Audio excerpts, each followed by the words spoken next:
Hello everyone, welcome to our channel. आज आम नंदी केशरी काव्य आलोचना करिबा। प्रथम एकक मथुरा मंगल काव्यटी रही जहाँकि आम आलोचना कर सारी। जो मैंने से वीडियो गुड़िक देखी ना देखी दिंतु। आज आम द्वितीय एकक रही नंदी केशरी काव्य। कवि होउछंती कविवर राधानाथ राय। तांकर एही काव्यटी आमे आलोचना करिबा। प्रथमे आमे कवि परिचय रु आरंभ करिबा। कविवर राधानाथ राय 1848 ख्रीष्टाब्द सेप्टेम्बर 28 तारिख रे बालेश्वर जिलार केदारपुर ग्राम रे जन्म लाभ करथिले। तांको पितांको नाम हेउची श्री सुंदर नारायण राय और मातांको नाम हेउची श्रीमती तारिणी दासी। राधानाथ राय छात्रावस्थारू लेखनी चालना करिसंती।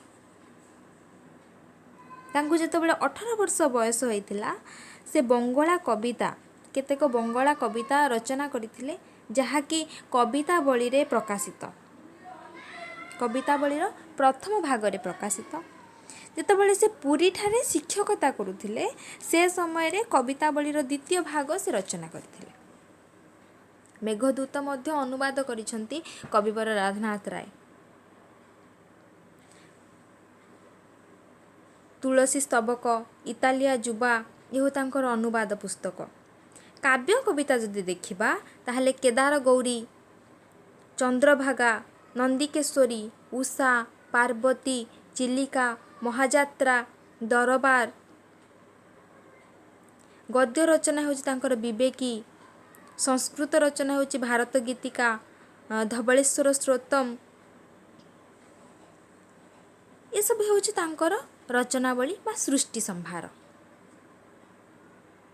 आमर जो आलोच्य काव्यटी रही नंदी केशरी, ये काव्यर कथावस्तु कौन मु संक्षेप रे कहि दउछि ना। नंदी केशरी काव्यटी सुवर्ण केशरी राजत्व समय रे चोलगंगो ओडिशा आक्रमण घटना को आधार करी कविवर राधानाथ राय यही काव्यटी रचना करिसंती। दाक्षिणात्यर चोलगंग देव किपरि भावरे बहु बाधा विघ्न अतिक्रम करी उत्कलर राजधानी कटक निकट रे पहुँची तार वर्णना मध्य रही। कटकर दक्षिण पार्श्वस्थ जो काठ जोड़ी रही से काठ जोड़ीर अपर पार्श्व से एक शिविर स्थापन करिसंती। निज राज्यर स्वाधीनता रक्षा करिवार सामर्थ्य को हराई सुवर्ण केशरी शेषरे भक्ति बलरे निजर जो आराध्य देवी रहिचंती गड़चंडी तांको ठारू जैत्र मणिटीए प्राप्त होइचंती।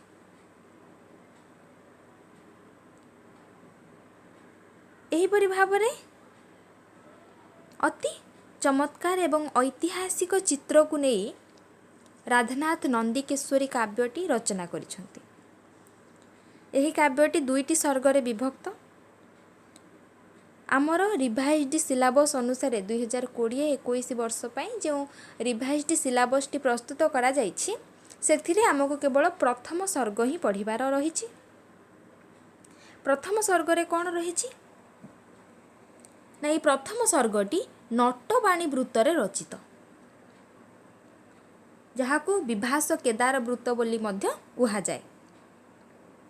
एही नटवाणी वृत्त प्रत्येक पद हेउछि दुई पाद विशिष्ट। ये गोटे पाद, ये गोटे पाद, दुईटी पाद मिसिले गोटे पद। प्रति पादर अक्षर संख्या हेउछि 12। प्रत्येक पादरे तृतीय, षष्ठ, नवम और शेष अक्षर उपरे जतिपात हुए। ये होछि नटवाणी वृत्तर नियम। प्रथम सर्गरे कौन रही ना, काठ जोड़ी तीर रे चोड़गंगो जो समर सज्जा तार एक विस्तृत चित्र राधानाथ प्रथमे तार विस्तृत चित्र अंकन करिसंती। ता सहित रही उत्कलर नैसर्गिक प्राकृतिक शोभा, से शोभा सायनर जो वर्णना ताहा मध्य एठारे वर्णित होइछि। सेतबेलर तत्कालीन नरपति किए थिले उत्कलर ना सुवर्ण केशरी। से विषय वर्तमान आम आलोचना करवा।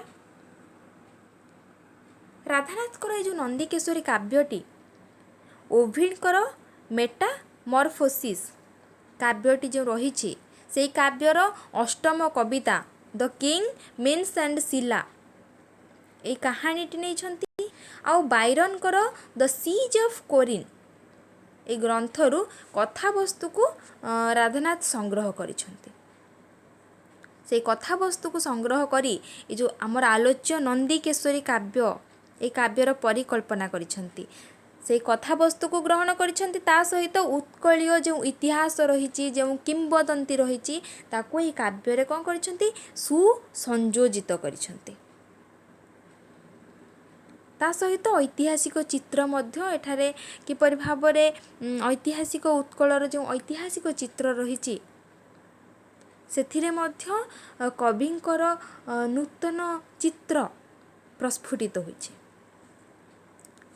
आलोचना करिबा काव्यटी कौन रही ना काठजोड़ी तीरे शोभई शिविर कोलाहलपूर्ण काठजोड़ी तीर।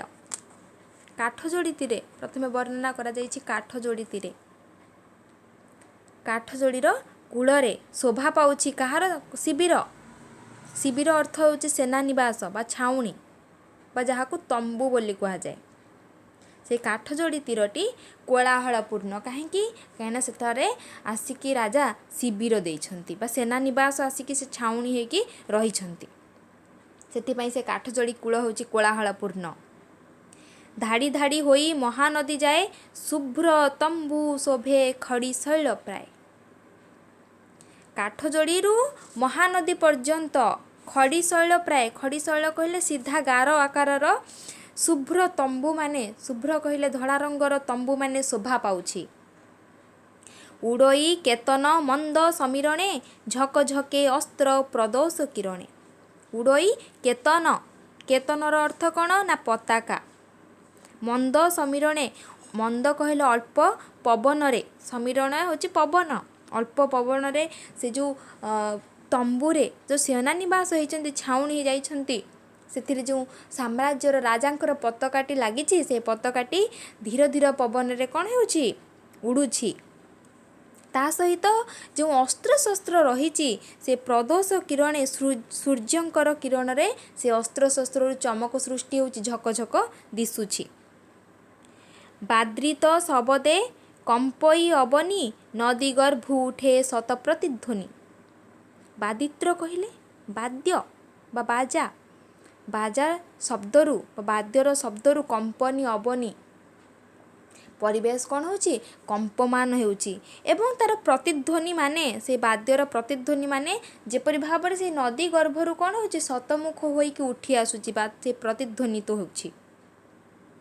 लाख बिंदु छंती काहीं जोध दल क्षणे क्षणे उठे हर्ष कोलाहल। लाख बिंदु छंती लाखर अर्थ होची जौ बा लक्ष्य। जोध दल होचंती योद्धा माने जो माने युद्ध करबा पई कि से शतमुख प्रस्तुत होइकी रहिछंती से माने कोन करछंती लक्ष्य को तांकर लक्ष्य बिंदु छंती। किपरि भाबरे से माने सठिक लक्ष्य रे तांकर आक्रमण करि परिबे सेठी पई से माने कोन होचंती सजाग हेकी प्रति क्षण से माने रहुचंती।